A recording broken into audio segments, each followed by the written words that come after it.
প্রিয় শিক্ষার্থীবৃন্দ, advance electronic devices and circuit তৃতীয় ক্লাসে সবাইকে শুভেচ্ছা জানিয়ে শুরু করতে যাচ্ছি আজকের তৃতীয় ক্লাস। তৃতীয় ক্লাসে আমরা গত ক্লাসে দেখেছিলাম 1.3 পর্যন্ত। আজকে আমরা তারপর থেকে শুরু করব। তাহলে আজকে যে টপিকটা শুরু 1.4, সেখানে বলা হচ্ছে যে ইউজিটিকে কেন থাইরিস্টর বলা যায়। মানে এটা দুইটা ডিভাইস, একটা হচ্ছে ইউজিটি এবং একটা থাইরিস্টর। তো যদি আমরা দুইটাকে তুলনা করি, বলা হচ্ছে যে কেন আমি ইউজিটিকে থাইরিস্টর বলতে পারবো। তো থাইরিস্টর বলতে আমাদের নেক্সট অধ্যায়ে আছে, যে টপিকটা আসে আমি একটা আলোচনা করে দেই। ইউজিটিতে আমরা দেখেছি যে এখানে একটা পিএন জাংশন শুধু আছে, যে একটা এন টাইপ সেমিকন্ডাক্টরের উপর একটা পি টাইপ সেমিকন্ডাক্টর সাবস্টিটিউট করে আমরা তৈরি করি, এখানে একটা জাংশন আছে। কিন্তু অপর দিকে দেখা যাচ্ছে যে থাইরিস্টরের ক্ষেত্রে ওখানে দুইটা পিএন জাংশন থাকে। তাহলে আমরা যদি দেখি যে এই এটাতে যে ইউজিটির ক্ষেত্রে শুধু থাকে পিএন একটা, কিন্তু ওখানে দেখা যায় যে পিএন পিএন এবং তাহলে আলটিমেটলি এখানে জাংশনের তিনটা, মানে দুইটা পিএন পিএন বোঝা যায় বা এনপিএন বোঝা যায়, কিন্তু জাংশনের একটা তিনটা। তাহলে দেখা যাচ্ছে যে আমার এখানে শুধু গেটটাকে ট্রিগার করলে হয়ে যায় অ্যাজ ইউজুয়াল ভোল্টেজ দ্বারা, কিন্তু থাইরিস্টরের ক্ষেত্রে দেখা যাচ্ছে যে আমার দুইটা ফরওয়ার্ড জাংশন ফরওয়ার্ড পাওয়ার পরেও আরো একটা জাংশন থেকে যায়, যাকে ট্রিগার না করলে এটা অন হয় না। তাহলে ট্রিগারিং এর ক্ষেত্রে এটা ইজি, এটা ডিফিকাল্ট। এবং এটা একটা জাংশন ওয়ান ডিরেকশনাল কারেন্ট প্রবাহ, কিন্তু এখানে দেখা যাচ্ছে এটা ইউনি ডিরেকশন হতে পারে, আবার বাই ডিরেকশনালও হতে পারে। আবার এখানে যে আমার ইউজিটি যে ট্রিগারিং যে ভোল্টেজটা, যে ইউজিটি টার্ন অন করতে থাইরিস্টর তুললাম ভোল্টেজের অনেক বেশি প্রয়োজন। ট্রিগারিং ভোল্টেজটা কি একটু বড় মান লাগে, যে কারণ হচ্ছে এটা আমার যে জাংশনটা আছে তার থেকে এটা রিভার্স প্লাস ডায়োড যে ভোল্টেজটা ওটাকে ওভারকাম করতে হয়, তাহলে শুধু ইউজিটি কন্ডাকশনে যায়। এখানে ট্রিগারের ক্ষেত্রে শুধু জাংশনটা ভেঙে ফেললে হয়ে যায়। এটা আমরা যখন এসসিআর দেখব, যেটাকে থাইরিস্টর দেখব, তখন এটা আমাদের ক্লিয়ার হয়ে যাবে। তাহলে আবার ইউজিটিকে আমরা বলি কি ইউনি জাংশন, কিন্তু থাইরিস্টর ওয়ান টাইপ অফ বিজিট, যেটাকে আমরা প্রকাশ করে থাকি। এবং এটার ক্ষেত্রে দেখা যাচ্ছে যে যতক্ষণ পর্যন্ত আমার ইমিটারটা, মানে যতক্ষণ ইমিটার কারেন্ট আসছে ভোল্টেজ প্রয়োগ করে তখন কিন্তু অন থাকবে। কিন্তু থাইরিস্টরের ক্ষেত্রে সেটা আমি যদি একবার ট্রিগার করে দেই, তারপরে এটা অ্যাজ ইউজুয়াল ভাবে এটাকে চলতে থাকবে, আবার ট্রিগার করা আগ পর্যন্ত এটা বন্ধ হবে না। বা আমরা যদি এখানে যে বায়াসটা দিই, ফরওয়ার্ড এবং রিভার্স বায়াসটা, সেই ফরওয়ার্ড বায়াস যদি না হয় তখন এটা অন থাকবে। কিন্তু ইউজিটির ক্ষেত্রে কি হয়, যে আমার এই জাংশনটা যতক্ষণ ইমিটারের ভোল্টেজ থাকে ততক্ষণ এটা অন থাকবে। তাহলে এই তুলনাগুলো আমরা বলতে পারি যে ইউজিটিকে থাইরিস্টর বলা যায় না। আমরা যখন এসসিআর করব এটাকে আরো ক্লিয়ার করে হয়ে যাবে। 1.5 এ যে টপিকটা আছে আমাদের, সেখানে বলা আছে ইউজিটি রিল্যাক্সেশন অসিলেটরের কার্যকরী বিশ্লেষণ। অসিলেটরের কার্যকরী বিশ্লেষণ, যে রিল্যাক্সেশন অসিলেটরের আচরণ করে সেই ক্রিয়াটা আমরা এখানে বিশ্লেষণ করব। আমরা এখানে একটা সার্কিট অঙ্কন করছি, দেখো। তাহলে এখানে আমাদের জানি আমাদের এটা base 1 base 2 as is a limiter, আর এখানে আমরা সাপ্লাই আমাদের বায়াস ভোল্টেজ, আর এখানে আমরা যেখানে আগে ভিই ভোল্টেজ ছিল সেখানে আমরা কিছু ক্যাপাসিটর সংযোগ করছি।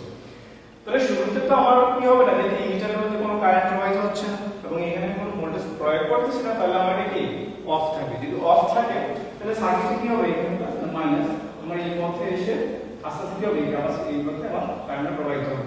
তাহলে এই পথে কারেন্ট চলে, তাহলে আমার এই ক্যাপাসিটরটা আস্তে আস্তে চার্জ হতে থাকবে। তাহলে এই ক্যাপাসিটর কতক্ষণ চার্জ হবে এবং এটা কত সময় ধরে হবে সেটা নির্ভর করে আমার এই R1 এর উপর ডিপেন্ড করে। R1 এর মানটাকে কম বেশি করে আমি ক্যাপাসিটরের চার্জিং টাইমটাকে কন্ট্রোল করতে পারি।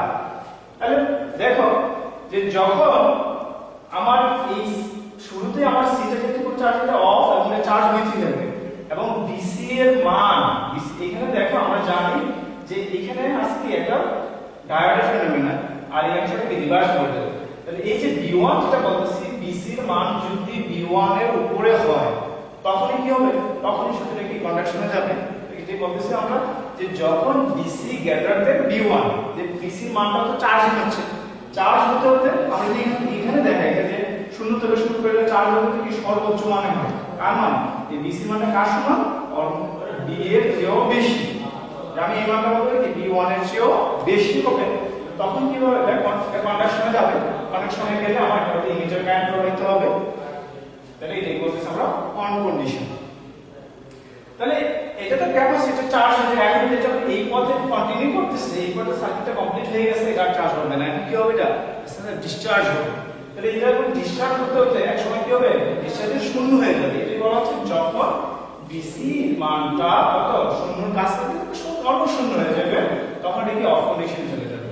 আর আমরা একটা জিনিস জানি যে ক্যাপাসিটর চার্জ হতে সময় নেই বেশি, কিন্তু যখন এটা কন্ডাকশনে চলে যাবে খুব দ্রুত এটা কি হবে, ডিসচার্জ হয়ে যাবে। তাহলে এই অংশটাকে আমরা বলি কি চার্জিং টাইম, আর এই অংশটাকে বলি আমরা ডিসচার্জিং টাইম। তাহলে এই দুটোকে বলা হয় টাইম কনস্ট্যান্ট। আমরা এখানে এই R1 এবং C দুটোর দ্বারা মিন করে টাইম কনস্ট্যান্ট, মানে ক্যাপাসিটরের মান এবং R1 এর মানের উপর ডিপেন্ড করে যে কতক্ষণ সে টাইম লাগবে সে চার্জ হবে। আর ডিসচার্জটা নির্ভর করে কি আমাদের এখানে কন্ডাকশনে যাওয়ার পরে কি ডিসচার্জ হয়ে যাচ্ছে, যেন ডিসচার্জটা আমরা কি একবারে স্ট্রেট লাইন দেখাইছি, মানে আর ইয়াটার ক্ষেত্রে আমরা গ্র্যাজুয়ালি আস্তে আস্তে কি হচ্ছে বাড়ছে। এখানে আমরা আগে প্রমাণ করে আসছিলাম, আগে টপিকে দেখাচ্ছে যে V1 এই মানটা কার সমান and VB এর সময়টা মনে রাখতে হবে। তাহলে এখন আমরা যদি বলি যে ক্যাপাসিটরের চার্জিং ভোল্টেজটা কত হবে, এই চার্জটা কার মধ্যে হচ্ছে, VB এর মধ্যে, এবং এখানে কে নিয়ন্ত্রণ করতেছে, R1 এবং C। তো সেটাকে আমরা এক্সপোনেনশিয়াল দিয়ে প্রকাশ করি যে BC মানে চার্জিং ভোল্টেজ হবে VB1 - e t - RC, যেটা হচ্ছে টাইম, যেটাকে আমরা বলি, এবং R1 থেকে টাইম কনস্ট্যান্ট বলা হয়। আচ্ছা, তাহলে এটা চার্জিং টাইম। তো কতক্ষণ চার্জ হবে, যখন এর পিক চার্জিং, মানে যখন সর্বোচ্চ চার্জ হবে হয় স্টার্ট টু ডিসচার্জ, মানে সর্বোচ্চ চার্জ হওয়ার পরে কি হচ্ছে, যখন V1 এর চেয়ে বেশি তখন ডিসচার্জ হয়ে যাচ্ছে, তখন ওই সময়টাকে আমরা বলতে পারি কি BC = n বিটা, মানে এই V1 এর অন্য সমান, যে মান দেওয়া আছে BC = n বিটা B। এখন যদি এই দুইটা থেকে আমরা তুলনা করি, আমি এই অংশটা যদি এখানে লিখি, তাহলে কি লেখা যায় যে a n 2 থেকে কি লিখতে পারি আমরা, যে n ইটা v v ইকুয়াল হচ্ছে vb 1 - e t/RC, এটা লিখতে পারি এখান থেকে। এখন দেখো দুই পাশে কি আছে, এটা আছে, এটা কেটে দিলে এখান থেকে আমরা লেখা যায় এটা ইকুয়াল টু 1 - e t/R1C, এটা R1C হবে। হ্যাঁ, তাহলে আমরা এটা একটু মুছে দিই অংশ থেকে।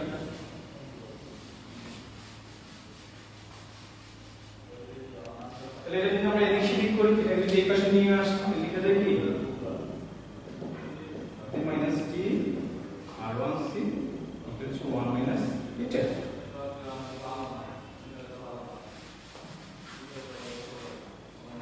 তাহলে এটা সাপোজ এরকম যে আমরা যদি এদিকে একটু নোটটা দেখি, এটা মাইনাস রাখি, এটা আমরা কি লিখতে পারি, বাই যদি -1 equal to 1/e, R x যদি হয় 1/ex।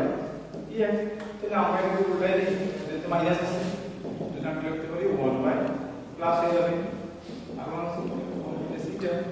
এখন যদি এটা উল্টাই দিই, তাহলে কি হয় t R1C, এটা উল্টে যাবে এটা n এটা। তারপর আছে আমরা উপরে যদি লগ নিই, ই ভিত্তিক লগ নিই, ই t R1C কে লিখে যায় log e 1 - θ। এটা আমরা জানি যে বেস আর পাওয়ার সিউ এর মান কত 1, লিখে লিখা যায় t R1C log e 1 - θ। তাহলে এখন যদি t এটা নিয়ে যাই পাশে, কি বের হয়ে যায় equal to 1c log e 1 - θ। দেখুন এইদিকে লিখি, তাহলে আমরা এটাকে আরো সুন্দর করে লিখতে পারি যে এখানে ই ভিত্তিক লগ, ই ভিত্তিক ই বেস লগ কে যদি আমরা 10 বেস লগ এ নিয়ে যাই, তখন তাকে 2.30 দ্বারা গুণ করতে হবে। তাহলে আমরা একটা নতুন ভাবে লিখতে পারি যে t equal to 2.303 R1C, তো এটা কি ভিত্তিক লগ হবে, 10 ভিত্তিক লগ 1/1 θ। তাহলে যদি বলা হয় যে এখানে চার্জিং টাইম কনস্ট্যান্ট কত, তাহলে এই সময়টা কত লাগবে, সময়টা লাগবে। আর এই যে শেপটা আছে, দেখা যায় ক্যালকুলেট করে সময় এবং এই চার্জিং টাইমটা সময় নির্ণয় করে, এবং এটাকে আমরা যদি আমরা জানি আবার যে f = 1/t, তাহলে এটা যদি আমরা লিখি, লিখে in 1 by R1C log 1 minus theta লেখাটা কি আছে ফ্রিকোয়েন্সি হার্টজ তো ফ্রিকোয়েন্সি মানে কি এই অসিলেশনটা পার সেকেন্ডের যে পরিবর্তনটা এই কার্ভটা এটা বলা তার ফ্রিকোয়েন্সি এই ফ্রিকোয়েন্সি আউটপুট কার্ভ দেখা এটা কনস্ট্যান্ট এই অংশটা কনস্ট্যান্ট মান এটা একটা কনস্ট্যান্ট মান বলা যায় তাহলে এখানে আমি লিখি কি এই R1C এর উপরে নির্ভর করে তাহলে এই R1C মানে কি R1AC এই দুইটার মানকে কম বেশি করে আমরা এখানে অসিলেশনের মানটা কি করতে পারি চেঞ্জ ফ্রিকোয়েন্সির মানটাকে চেঞ্জ করতে পারি বা এটা কার্ভটাকে শেপটাকে চেঞ্জ করতে পারি তো প্রিয় শিক্ষার্থীবৃন্দ আজকে আমাদের এই পর্যন্তই আমরা তাহলে এখানে প্রথম অধ্যায় মোটামুটি সমাপ্ত চলে আসছি তোমরা এই প্রথম অধ্যায়ে যে আমরা যে পড়াশোনা করছি এগুলো অবশ্যই অনুসরণ করবে আমরা পরবর্তীতে এগুলোর উপরে তোমাদেরকে অ্যাসাইনমেন্ট দেব এবং সেই অ্যাসাইনমেন্টগুলো আমাদেরকে এইটার উপর ভিত্তি করে করতে হবে এবং তোমরা অবশ্যই প্রত্যেকে এই অ্যাডভান্স ইলেকট্রনিক ডিভাইস এন্ড সার্কিটের যে সিলেবাস আছে সেটা অবশ্যই তোমরা ডাউনলোড করে নিবে এবং প্রত্যেকটা টপিক তোমরা ফলো করবে আজকে এই পর্যন্তই সবাইকে ধন্যবাদ জানিয়ে এখানে শেষ করছি আল্লাহ হাফেজ